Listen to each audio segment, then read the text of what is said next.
학개론 72.5점, 민법은 75점, 중개사법 90점, 공법 52.5, 공시세법 57.5로 합격을 했습니다. 강의 자체가 유머러스하고 타사보다는 아무래도 사람들과 이제 대화하듯이 지루하지 않게 이제 강의를 이끌어가는 모습 때문에 선택을 하게 된 것 같습니다. 안녕하세요. 저는 29살 전윤입니다. 저는 1월 초에 공인중개사 공부를 시작해서 노량진 현강생으로 시작을 해가지고 올해 초시 동차로 합격했습니다. 처음에는 이제 아버님께서 중개업을 하고 계시고, 그전에는 제가 4년 정도 영업직으로 이제 근무를 하던 도중에 일이 좀 지치고 다른 쪽으로 알아보던 도중에 아버지께서 하신 말씀이 생각나서 공인중개사라는 이제 직무에 대해서 좀 더 이제 찾아보고 하다 보니까 제가 이제 생각하고 있던 것보다는 많은 업무를 다루고 있다 보니까 흥미로워서 이제 공부를 시작하게 되었습니다. 유튜브에서 영상을 좀 찾아봤어요. 우연히 이제 김덕수 교수님 거 쇼츠를 좀 봤는데 되게 재밌으시더라고요. 그래서 저기 한번 먼저 가볼까?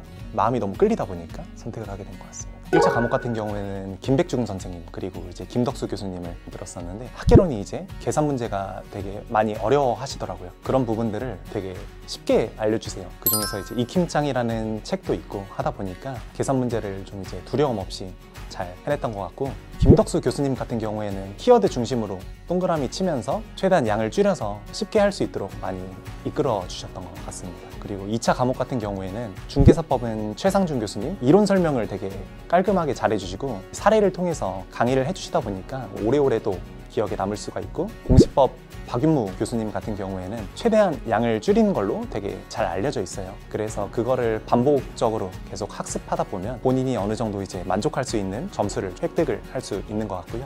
공법 김희상 교수님, 우리가 어떻게 보면 공법이란 과목을 공포의 법이라고 많이 불리는데, 그 과목에서 최대한적으로 필요한 핵심 부분들 위주로 공부를 할 수 있게 강의를 많이 이끌어 주셨고, 세법 정석진 교수님 똑같이 이제 양을 많이 줄여 주시기도 하지만 기본적으로 최소 8개 이상은 본시험에서 맞을 수 있도록 많이 이끌어 주셨던 것 같습니다. 2월 달에 첫 모의고사고 시험을 풀다 보니까 1차 과목 같은 경우에는 평균 40점대, 그리고 2차는 평균 30점대, 그러고 나서 이제 3, 4월에 이제 기출특강을 들었었는데 그 이후에는 어느 정도 올라갔었어요. 그 이유가 아무래도 문제 푸는 게 얼마나 중요한지를 느끼다 보니까 그렇게 올랐던 것 같습니다.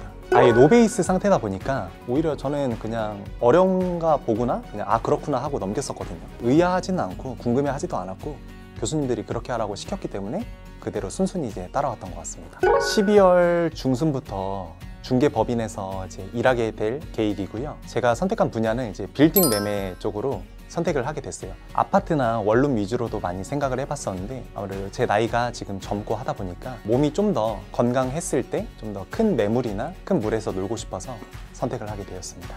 너무 깊게 생각하지 마시고 그냥 커리큘럼대로 따라가기만 하면 저처럼 똑같이 초시 동차로 합격하실 수 있습니다.